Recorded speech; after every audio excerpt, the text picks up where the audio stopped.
That's hilarious. We always get these people that come on in the chats, these kind of trolls and stuff like that. All for religion's man-made. I'm like, Yes. good. Sure. The orthodoxy is not a religion.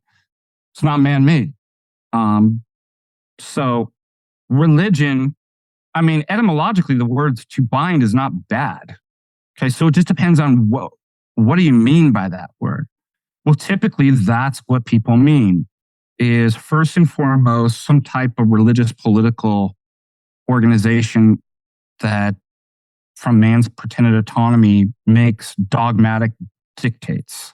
So it's a system that has a philosophy, an ideology. What's Father Turbo always say? There's ideology. He contrasts the faith to ideology. There's ideologies. If that's what you mean by religion, then obviously orthodoxy is not a religion.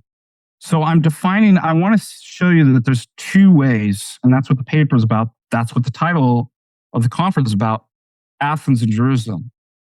In one sense, if we can just narrow things down to two things, as complicated as the world is, you can kind of reduce it, but there's only two ways. There's life and death. There is autonomous systems, and there's divine revelation. There are philosophies, and then there is personal truth, right? If I can just keep going, but like, it's really easy. Which one are you going to choose?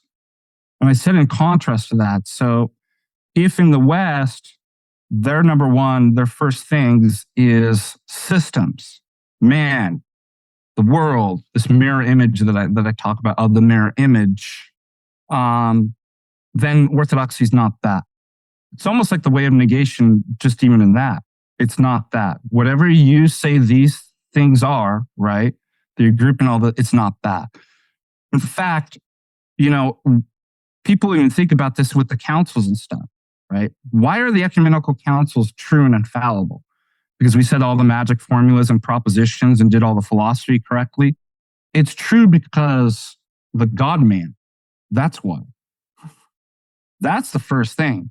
There is no principle, the system and the propositions and the words and the bishop, none of them are true, first and foremost. They're only true in as much as they represent the life, person, and teachings of Jesus Christ. So that's why we say they're infallible, is because they do teach at that level. They teach and notice even in the icon too, right? You have the Alpha and Omega, but you also have the initials in Greek, I am. No other saint has that in the halo, I am. So that's not a system, it's a person. It's not a religion, it's a person. It's not a council, it's a person. So everything that's true and is going to be derivative from the one who is. Like that's, and so I contrasted in the paper, but like, it's not a philosophy. It's not an ideology. It's not even an organization. Just like if I said true things about my wife, she was born in California. Oh, so that's who she is. No, that's not who she is. It's something truth about her, right? Why? Because she is in her totality.